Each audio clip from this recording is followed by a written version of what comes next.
every American citizen must have an equal right to vote. The administration of elections is primarily a state and local responsibility.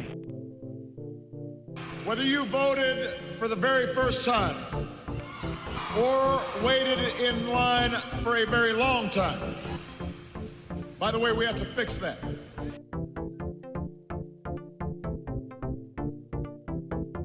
Welcome to High Turnout, Wide Margins. This is Brianna Lennon. I am the county clerk in Boone County, Missouri, and with me is my co-host, Eric Fay, Director of Elections in St. Louis County, Missouri. And today we are really excited to have Eddie Perez here to talk about voting equipment, vendors, voting machines, everything that you would ever want to know about how that process works. So we're going to pull back the curtain today. So we welcome Eddie Perez to the show. Good morning. It's fabulous to be with you both and looking forward to the conversation. First, we always ask, how did you end up in the elections field? Everybody has a version of, I kind of fell into it. Nobody sort of wakes up and chooses to go into elections. And I had a similar sort of story. My background is in political science and government, and that's what I studied in college and graduate school. And before I got into elections, I was actually working at the Texas State Legislature. And I was doing bill analysis. And all the way back at the end of 2002, they had a really big political change that basically overnight, it abolished this whole civil service office that did legislation. And almost overnight, there were about 36 of us that were suddenly looking for work. And it's not an exaggeration, and I remember it vividly. I was living in Austin. At that time, I was looking at a print newspaper, and I literally saw a classified ad in the Austin American-Statesman, and it said something about how somebody who did electronic voting, some company, they needed someone that had a background in adult instruction, and it would be great if you did desktop publishing, and being bilingual was also a benefit. And I was like, well, okay, that sounds good. And I gave him a call, and I ended up working for about 16 years for one of the 3 major voting system providers in the country. And that's how I got into it. And once I was there, when I started, I was really doing training for all of the county staff and for lay people, poll worker personnel. But that was really just my start. And almost everything under the sun, obviously short of actually being an election official, I had the opportunity to work really closely with lots of election officials and supporting elections and everything that goes with it. So that was my best education for so many of the detail. Having so much experience with vendors themselves, the process of getting equipment off the ground, I mean, there's a whole process. Some states have their own certification process, but a lot of them rely just on what the federal certification is. So can you do kind of an explanation of what that involves? The decentralized system of election administration that we have in the US leads to tons of diversity. And one of the things that's been interesting and challenging in dealing with voting technology is just that there are so many different rules and state-specific requirements and so forth. But you're right, the place where it starts is really with this kind of umbrella of the federal certification process. Everybody knows it's the voluntary voting system guidelines. And as I often point out, I think the most important word there is voluntary. And that actually kind of cuts both ways, because on the one hand, it's state law that is governing elections and so forth. But there's about 40 states out there that, as a prerequisite for their own state approval process for voting technology, their first step is to require either full EAC certification, the Election Assistance Commission, or a test report from an accredited test lab. So the vast majority of the country is relying in some way on voting technology that has gone through the federal process. And that's why, even though it's a voluntary system, it really is incredibly impactful in terms of shaping not only the way voting technology looks itself, but really the dynamics of the marketplace. And election officials know that a lot of those dynamics, they're frustrating. I think it's really hard for election officials. There are not a lot of vendors in the industry. It's highly concentrated. It's pretty rare to see new vendors come along. And obviously, it's also the pace of change in this industry is very, very slow. One thing that I find really interesting that you probably have a much better perspective on than me that you mentioned is the concentration of vendors in this industry, that it's kind of a hard industry to break into. And I think another thing about it, in fairness to the people, to the companies that make voting equipment, it is a risky industry to be in. And I read an article a while back about IBM, that back in the 60s, you know, they started producing these punch card systems. And by the 70s and 80s, they found out that, you know, whenever an election goes wrong, it tarnishes the name of their company. And so they got out of it and they sold off their punch card voting business. I think something similar happened to Diebold, which had a good reputation making ATM machines, and then they got wrapped up in stuff. And now, obviously last year in 2020, and now moving to 2021, Dominion. So I was hoping maybe you could speak to that from your experience, that because politicians talk about, oh, we want competition and, you know, transparency and everything, but it's also a pretty risky business to be in, isn't it? It is a very tough business, and everything you said, Eric, is true. One of the places to start is the size of the voting technology industry in the United States itself is very, very small. In any given year, there's roughly on the order of about $300 million in revenue to be made. To give a picture of how that compares to like other kinds of technology and the size of other government technology marketplaces, those things are in the billions. I mean, you literally have like government IT markets that are maybe $50 billion, $80 billion a year. It's a lot. It's a whole lot of money. So a $300 million industry is very, very small. There is this very complex and costly process of federal certification. And you're right. It's obviously a very high stakes public function. And when things go wrong, having problems in an election, that can be about as challenging for a business as one can imagine, because elections obviously are something that everybody in the country can relate to, and they're obviously determining, who has their hands on the levers of power. So it is a very tough business, and I think that that's a big part of the reason. Certainly over the last several decades, there have been companies, as you mentioned, that just totally exited the business, and the major players have really, sort of found their places, and they are the dominant players in the industry. That's all true. And that definitely has, outcomes for election officials and for the country. One of the things that was really interesting to me in all my years of working in elections is it's very apparent to me that election officials have a deep understanding of how consequential the federal certification process is. And obviously, election officials know how much they depend on some form of voting technology.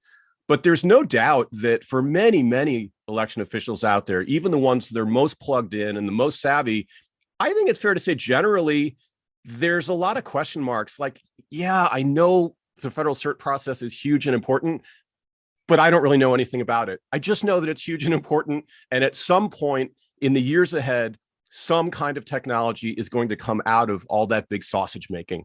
And so here's the reason it looks that way. To start things off, I fully stole from a really excellent PowerPoint presentation that I saw. It was given to the National Institute of Standards and Technology a few years ago. And it pointed out what people need to know is, number one, the EAC federal certification process is what's called compliance testing or conformance testing. It's just what it sounds like. Does this technology that we're testing and reviewing, does it comply with the federal VVSG standards, the voluntary voting system guidelines? And that's just a yes or no question. I mean, you can imagine that big 300-page book like a very long checklist that says, this is what a voting system must do. These are the things that it's prohibited from doing, and so forth. And in addition to that, they're also checking, does the voting system do what the manufacturer says it does? Yes or no? So that's it. Does it meet the standards? Does it do what the manufacturer says? It is not quality assurance. It is not, some endorsement of the performance of a voting system. And finally, as you all know, federal compliance is not testing for all of those state-specific functions. Another thing that's important about the process is the EAC doesn't do any of the actual testing. The Election Assistance Commission is relying on those accredited voting system test labs.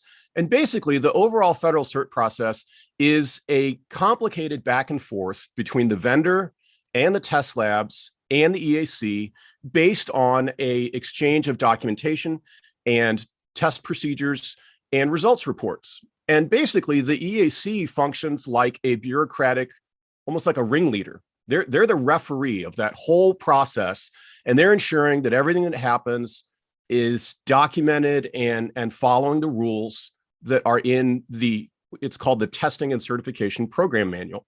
It's like the rules of the game. The rules of the game for the overall process, you can almost think of it like it's for federal certification, that's the Constitution. But in terms of shaping the overall big picture dynamics of why the pace of change is so slow, or why there are relatively few vendors, or why, for example, manufacturers keep changing their current systems rather than building new ones, a lot of that really has to do with the policies in the program manual. And they are arguably even more important than just complying with the requirements themselves. So in terms of the nitty-gritty, every manufacturer has to be registered with the EAC.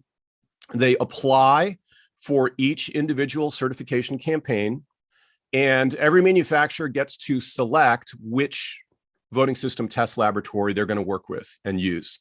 And they're actually paying the bills for the voting system test laboratories. There are currently only 2 accredited test laboratories in the United States. And so when manufacturers, they know they're going to have a campaign, they've picked their test lab, and they apply to start a new certification campaign, the really, really critical question is the voting system that they're bringing a new system that has never been certified before? Or alternatively, is it a previously certified system that, again, they're just changing it? That's the critical question that determines whether you can keep testing your equipment to an older standard, like the 2005 standard, which is what most technology is doing today.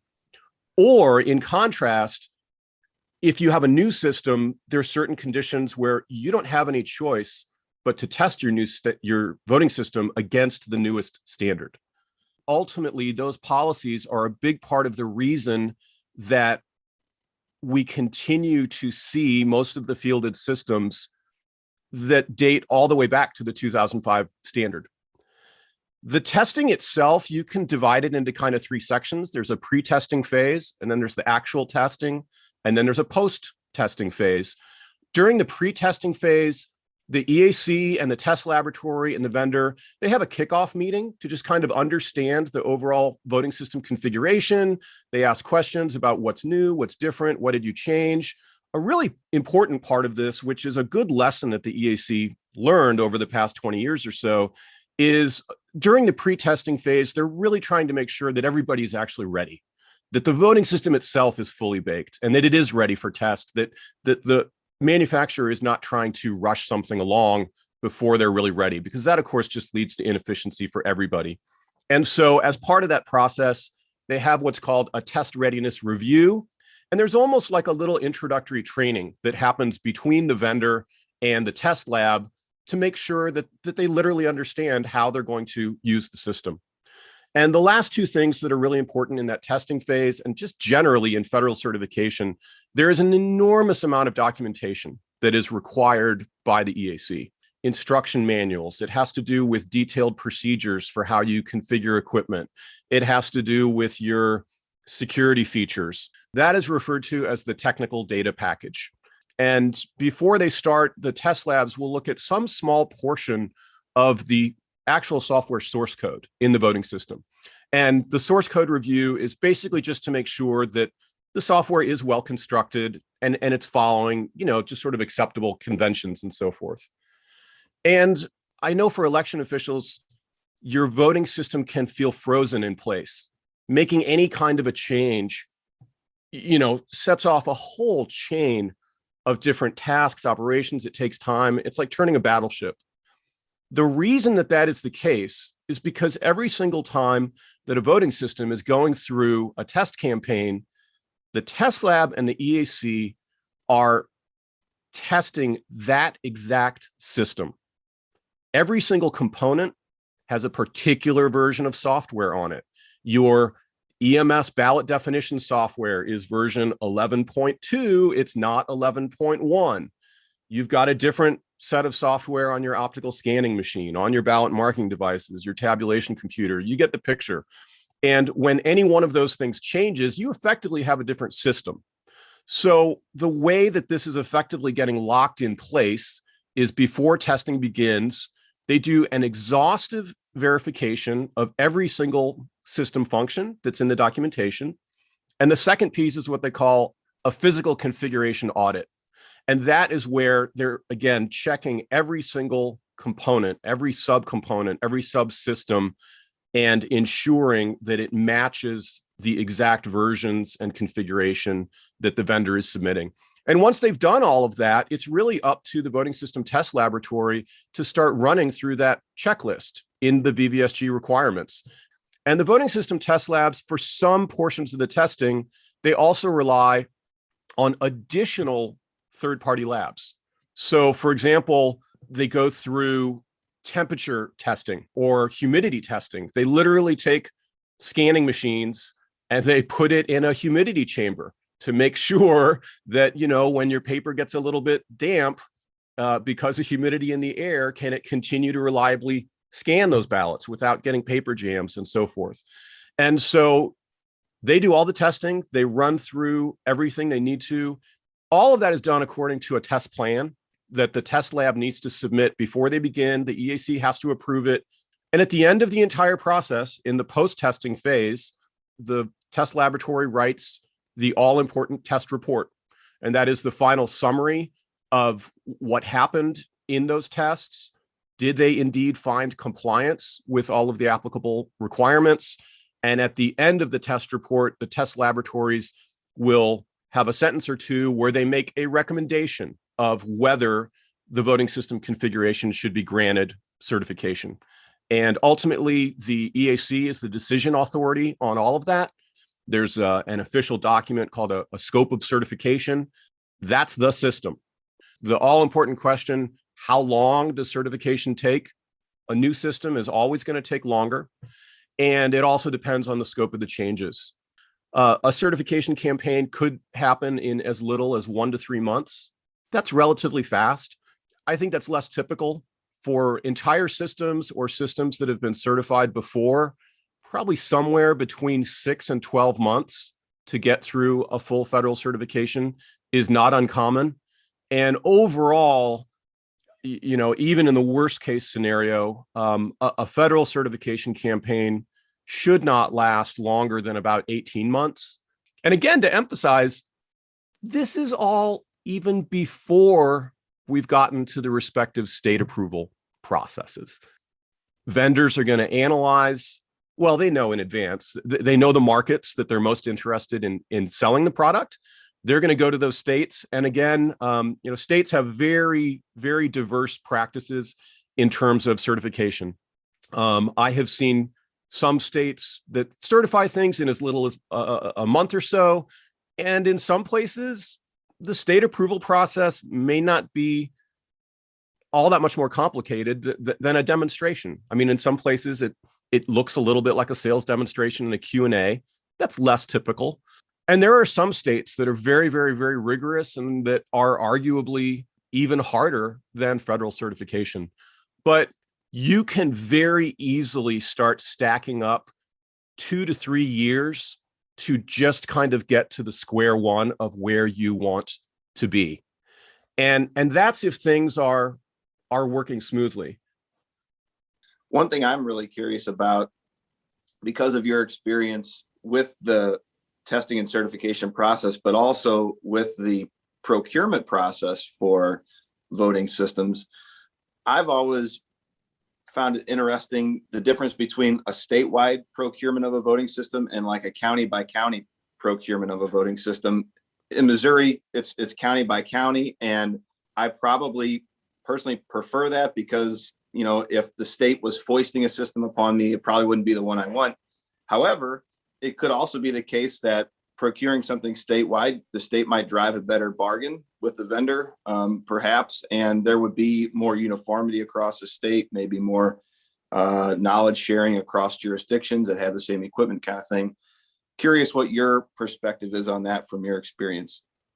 The question of whether to do things statewide or not, in its foundations, a lot of that just has to do, I think, with different political cultures in different places and what different states are used to. But even there, even when you do have statewide procurements, you can start kind of splitting hairs, and they also have very different styles. I mean, to give just two pretty recent examples, both Michigan and Georgia went through statewide procurement processes, but they ended up with a different implementation model. In Georgia, they really bought one system from one vendor that all 159 counties got, and it was a very, very top-down sort of approach. In contrast to that, Michigan did what is closer to what you mentioned about sort of, driving a harder bargain. Michigan does not have one uniform voting system for the whole state. The statewide RFP process was effectively creating a procurement vehicle, as it were, for the counties.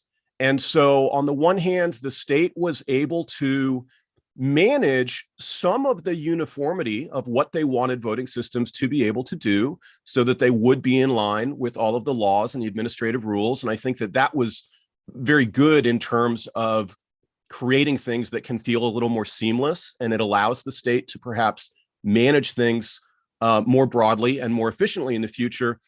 But they ended up allowing 3 different vendors to propose their systems to the RFP. And then with each individual vendor, the state frankly negotiated on behalf of all of those jurisdictions. And at a certain point, when the state had confidence that, all right, we know that all of the voting systems can do what we think is important, we have that layer of uniformity in terms of supporting procedures.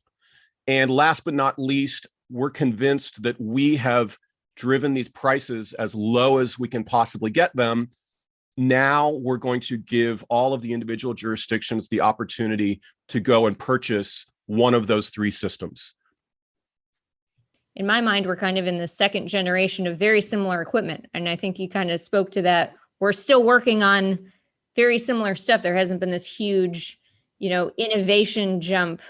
And I think that goes back to what you were talking about earlier, where it's a high risk field. Nobody really wants to do too much, it's mostly more tinkering than it is overhaul. Do you think, given the behavior of the market and the behavior of, when we're procuring them in the first place, it's not like we're buying these things every couple of years. And so there's, this is a long-term thing. Do you think the VVSG is going to spur a new way to do voting equipment? Or do you think that we are essentially stuck with this equipment or some version of this equipment for the next 10, 15 years? With VVSG 2.0 just having been adopted, that is going to have impacts on the marketplace in the sense that years from now, and it will be years, there's going to be another turn of the screw where, yes, there's going to be a new generation of voting equipment that is going to come out. In terms of like actual timelines, people recently asked, how soon do you think we see 2.0 compliant equipment? To me, the very, very earliest, best case scenario, and I think it'll be exceptions, is I wouldn't expect to see 2.0 compliant voting system equipment exit the federal certification process before 2023. Okay, I think any vendor that wants to go chase that from now to then is the soonest they could do it. I think that market in 2023, 1 year before a presidential election, is going to be relatively small because a lot of people, they don't want to hop on that 2.0 bandwagon. They don't want to get that new generation. They don't want to do it right in 2024, of course, because that's the election year. So I think the sweet spot for when a new generation of equipment is really going to start to be felt in the marketplace is 2025 at the earliest. And I think that in exactly the same way that we just saw a lot of buyers, so between 2016 and 2020, a lot of jurisdictions refreshed their equipment in 2017, 2018, and a few did it in 2019. We are likely to see the same version of that in 2026 or 2027. Okay, that's still a ways away. And they're going to do that in advance of that 2028 presidential election. Now, the reason I'm saying all this, to return to your original question, is, are we stuck with what we have? It's a yes and a no. The part where there will be new equipment, yes, that's going to happen. But the picture that I am painting of the overall dynamics, namely, how different are those systems across the vendors? Does everybody kind of have a version of an optical scanning machine? Does everybody have a version of some sort of an accessible device and so forth? The answer to all of that is yes. Do I expect that the number of vendors is going to change much? No. And do I see anything in the new program manuals or in the requirements that I expect are going to materially change the slow pace of change and so forth? No, I don't.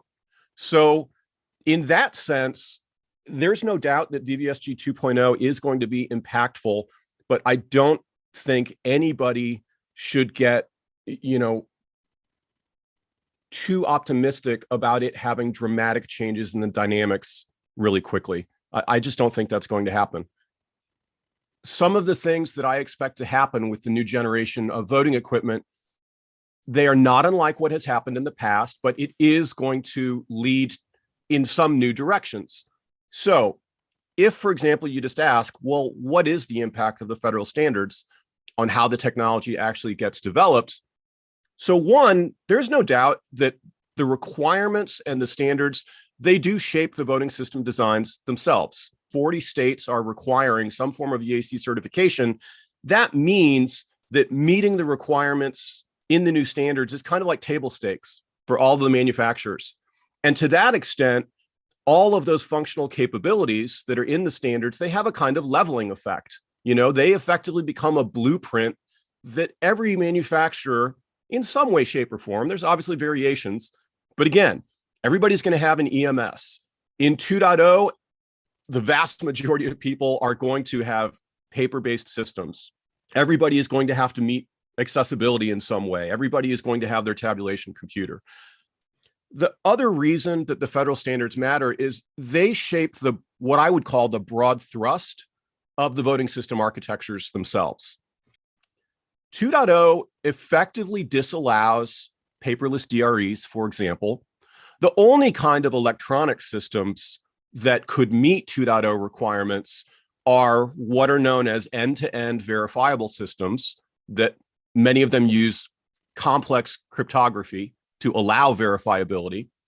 But the vast majority of jurisdictions and what manufacturers, are going to develop and sell are going to be paper-based architectures. Right now, somewhere upward of 90% of jurisdictions used a voting system in the last election that had some form of paper. There's no doubt that the 2.0 generation is going to push that much higher.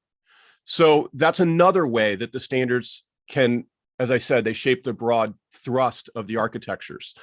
In the latest version of the requirements, another thing that's really a big theme that is going to drive the way that manufacturers make their equipment are the requirements for auditability and for software independence. It remains to be seen how they're going to be implemented, but not surprisingly, almost every time there are new standards, they're also trying to advance accessible voting. And to make that's obviously a really hard problem. There's a lot of frustration out there among voters with disabilities and advocates for voters with disabilities. That type of technology has some of the most difficult trade-offs. They're really hard design problems to solve. And frankly, I don't think that a lot of vendors have done an especially good job there.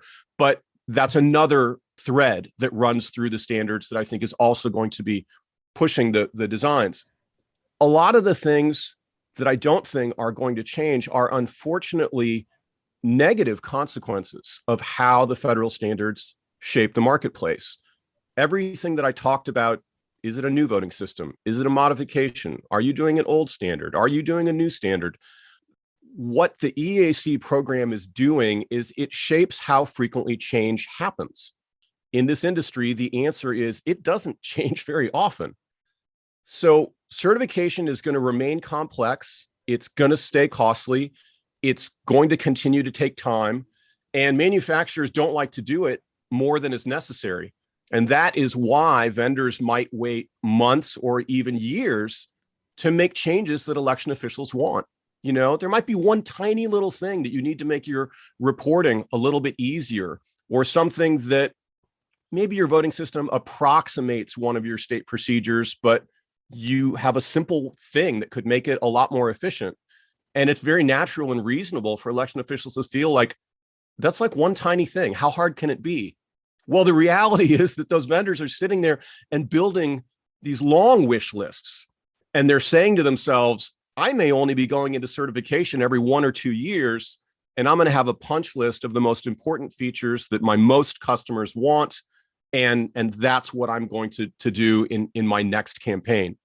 One can argue that the certification program does create perverse incentives for manufacturers to keep modifying their old equipment built on those old standards instead of moving forward more aggressively with the innovation. Everything that I mentioned about the complexity and the cost of certification, that means that for the manufacturers, they have a lot of sunk costs in their existing architectures.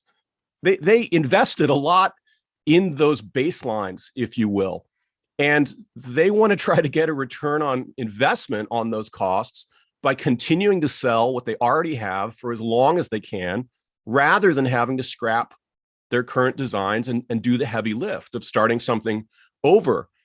On the one hand, from a business standpoint, I can understand that, but it's still undeniable that I don't think that's good for the country. I don't think it's good for election officials. I don't think it's good for the overall security posture of our election infrastructure.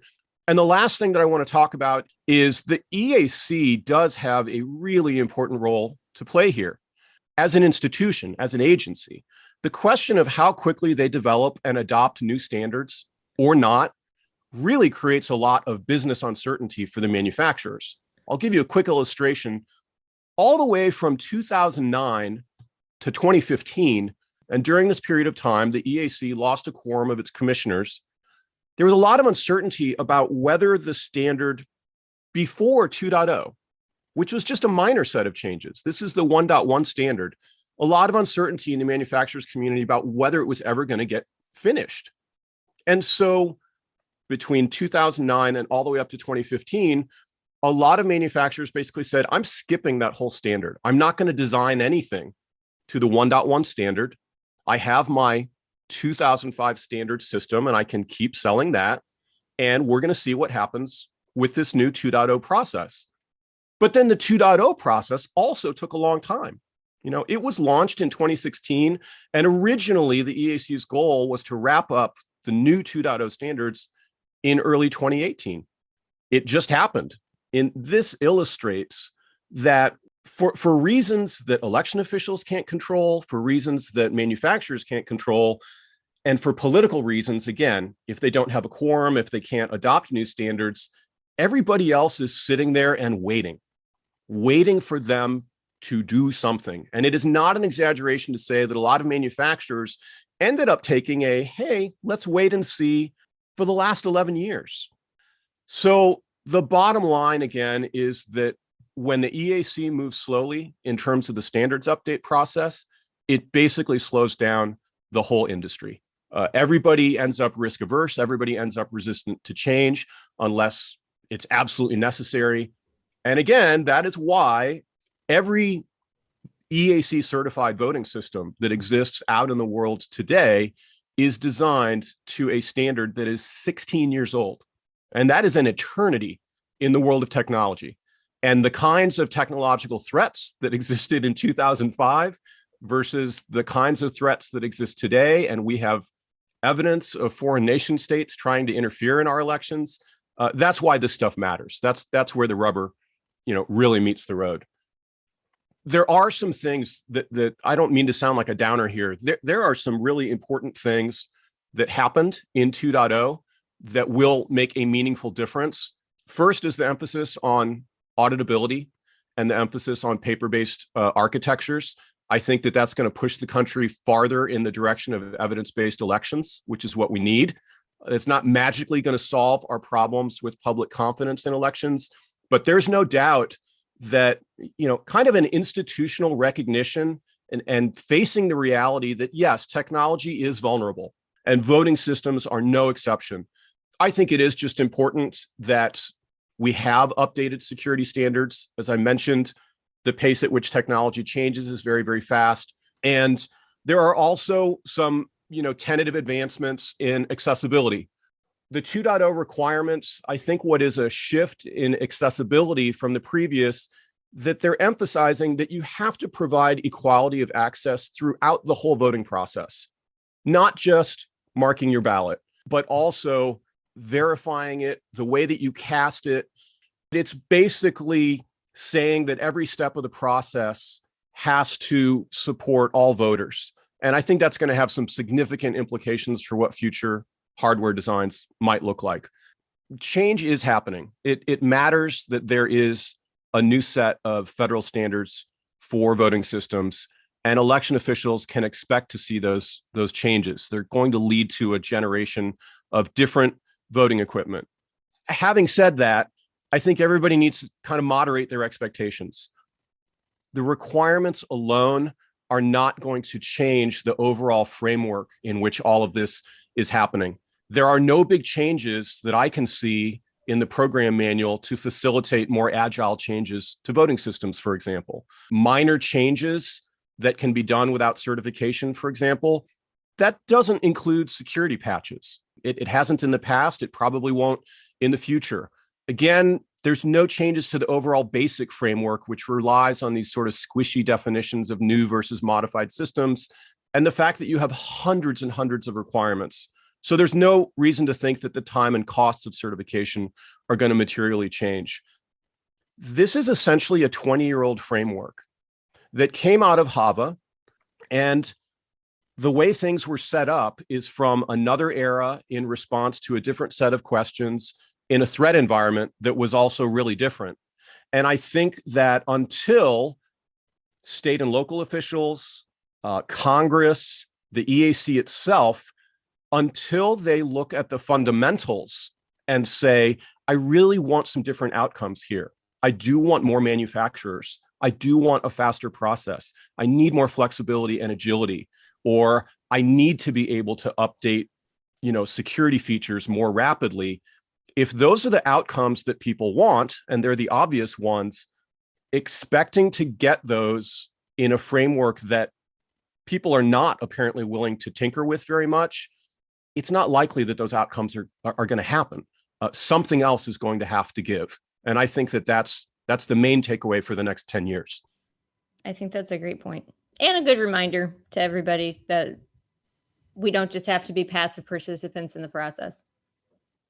That procurement process, whether it's at the state or local level, is in so many ways potentially the most powerful and effective vehicle that election officials have to try to get what they want from the vendor.